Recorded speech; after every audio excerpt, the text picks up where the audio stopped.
Pangulong Ferdinand Marcos Jr. inihayag ang pasasalamat at pagsaludo sa mga hanay ng kapulisan sa isinagawang pagkilala sa mga promoted officials ng Philippine National Police.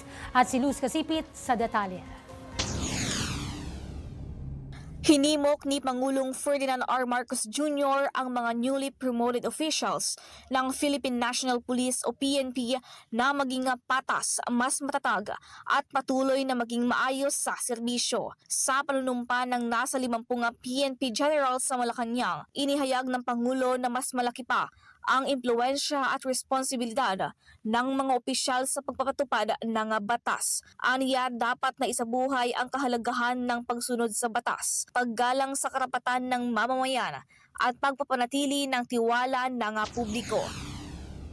As you open another chapter, you also accept greater responsibility to lead with wisdom, restraint, and moral clarity.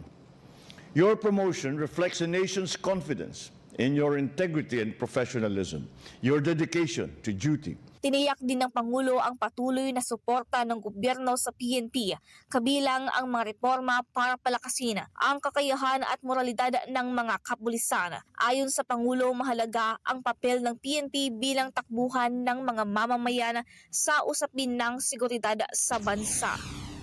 We have also sharpened our readiness to address existing and emergent security challenges.